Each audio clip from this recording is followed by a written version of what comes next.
नमस्कार, मी भार्गव गोस्वामी. आपण पाहत आहात तळोदा वृत्तांकन न्यूज. चला तर मग पाहूया आजच्या ताज्या आणि महत्त्वाच्या बातम्या.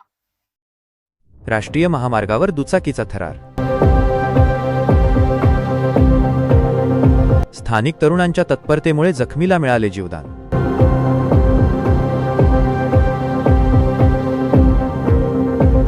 प्रतिनिधी मोसिम शेख, तळोदा वृत्तांकन न्यूज नेटवर्कसाठी विसरवाडी.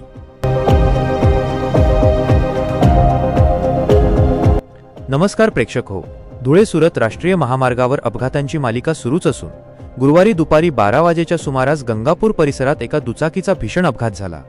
दुचाकी अनियंत्रित होऊन घसरल्याने झालेल्या या अपघातात चालक गंभीर जखमी झाला असून परिसरात मोठी खळबळ उडाली होती.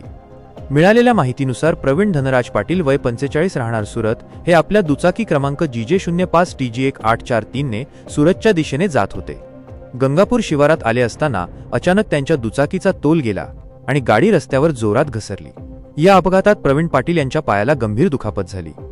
अपघाताची माहिती मिळताच गंगापूर येथील स्थानिक तरुणांनी क्षणाचाही विलंब न लावता मदतीसाठी धाव घेतली. तरुणांनी तातडीने नाणीसधाम रुग्णवाहिकेला पाचारण केले. रुग्णवाहिकेचे चालक सुरेश वसावे यांनी देखील वेळेत घटनास्थळी धाव घेत जखमीला विसरवाडी येथील ग्रामीण रुग्णालयात दाखल केले. जखमी प्रवीण पाटील यांच्यावर सध्या ग्रामीण रुग्णालयात उपचार सुरू आहेत. त्यांची प्रकृती आता स्थिर असल्याचे वैद्यकीय सूत्रांकडून सांगण्यात आले.